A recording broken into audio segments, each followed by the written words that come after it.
Welcome to current GK Bangla. SIR special intensive revision. তো এটা কি? বেসিক্যালি SIR হচ্ছে ভোটের সাথে যুক্ত।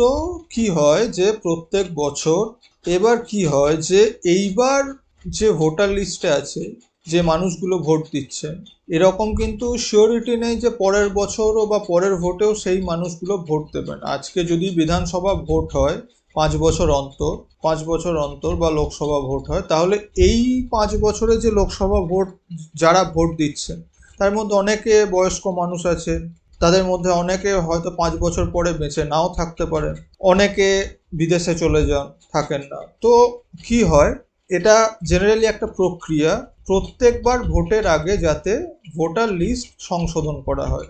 যারা ভোটার লিস্টে এবছর ভোট দিতে পারছেন না, যারা নেই, তাদের নাম ভোটার লিস্ট থেকে বাদ দেওয়া। হওয়া তো উচিত 5 বছর অন্তর, কিন্তু হয় না। লাস্ট হয়েছিল কবে? 2002-তে। 2002 সালে লাস্ট SIR হয়েছিল, যেখানে ভোটার লিস্ট সংশোধন হয়েছিল। তো অলরেডি সেন্ট্রাল গভর্নমেন্ট অ্যানাউন্স করে দিয়েছে যে 12টা স্টেট এবং ইউনিয়ন টেরিটরিতে এগুলো হবে। অলরেডি বিহারে এটা ফার্স্ট ফেজ বিহারে কমপ্লিট হয়ে গেছে। সেকেন্ড ফেজ SIR হওয়ার কারণ তো এটাই, কিন্তু এর সাথে আর একটা জিনিস যার জন্য SIR এর খুবই প্রয়োজন। The number of illegal Bangladeshi immigrants in India is between 2 million and 20 million. 20 million মানে হচ্ছে 20 মিলিয়ন 2 কোটি, 2 CR। 2 কোটির মতো বাংলাদেশি ইললিগাল ইমিগ্রেন্ট যারা অবৈধভাবে ভারতে এসেছে এবং বসবাস করছে, এটা হচ্ছে তাদের সংখ্যা।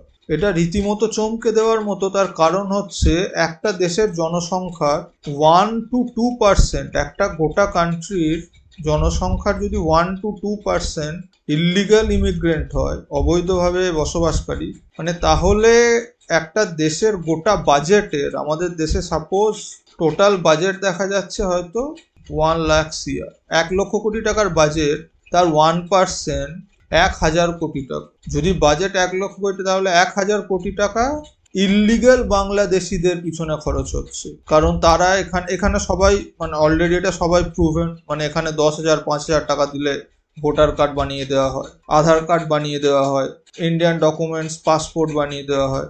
তার হেল্প নিয়ে তারা কি করছে, এখানে রেশন তুলছে, তাদের বাচ্চা হচ্ছে, এখানে গভর্নমেন্ট হসপিটালে যে সুযোগ সুবিধা সেগুলো নিচ্ছে, সাবসিডি নিচ্ছে। সেই 1,000 কোটি টাকা তো আমাদের দেশের মানুষের কাজেই লাগবে। এখানে দেখা যাচ্ছে এই যে 66 ইলিগাল বাংলাদেশি মাইগ্রেন্ট অ্যারেস্টেড, মানে দিল্লিতে তো দিল্লিতে প্রপার বাংলাদেশিদের কলোনি আছে, ইললিগাল বাংলাদেশিদের, তো সেখান থেকে অ্যারেস্ট হয়েছে। এর সাথে SIR এর কি সম্পর্ক? যেহেতু তাদের ভোটার ID কার্ড জাল, তো স্বাভাবিক আমাদের দেশের মানুষের সুযোগ সুবিধা তো তারা ভোগ করছে, আমাদের দেশের মানুষের সেই সুযোগ সুবিধা থেকে বঞ্চিত হচ্ছে। তো এখানে যখনই SIR ঘোষণা হয়েছে, ভারতে 2024 সালে যে পরিমাণ বাংলাদেশিরা পালাচ্ছিল বাংলাদেশে, 2025-এ সেটা 3 গুণ হয়ে গেছে।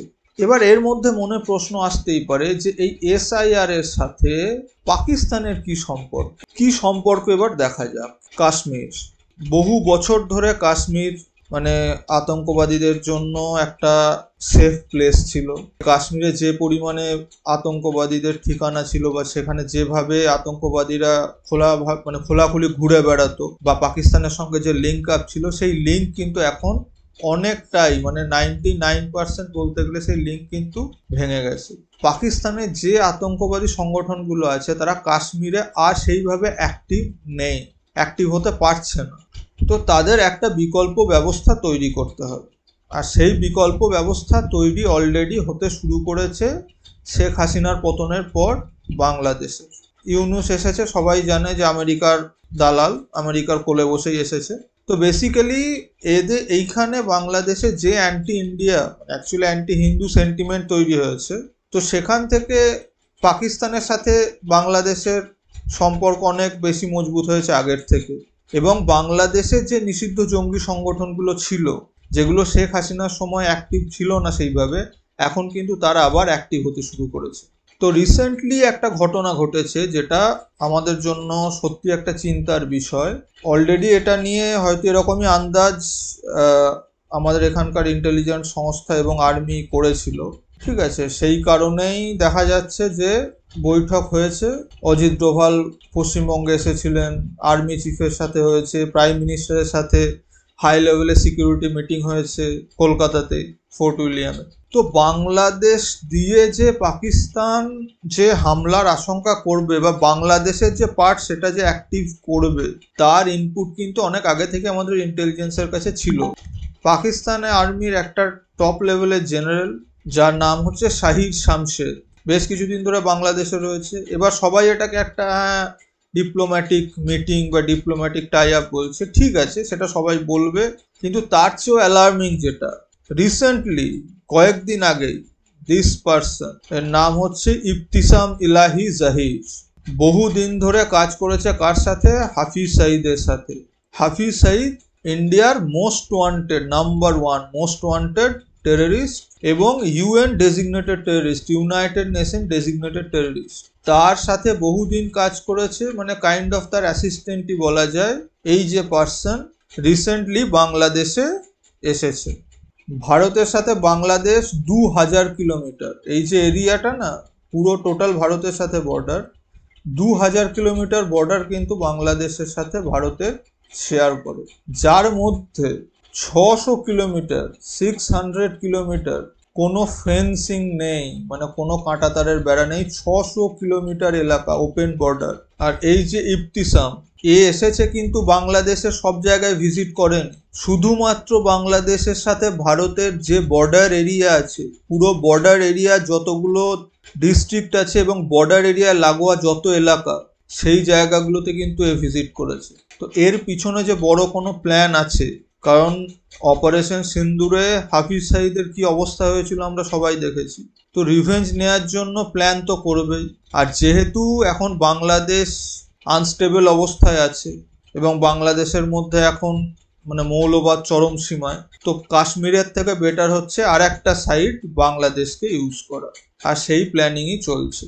বাংলাদেশকে ইউজ করা কেন আরও সহজ? তার কারণ এই যে বললাম 2000 কিলোমিটার বর্ডার শেয়ার আর 600 কিলোমিটারে কোনো ফেন্সিং নেই। কাশ্মীরে কিন্তু এরকম অবস্থা নয় যে এত বড় ওপেন বর্ডার, এত বড় ওপেন বর্ডার একমাত্র বাংলাদেশের সাথে ভারত শেয়ার করে।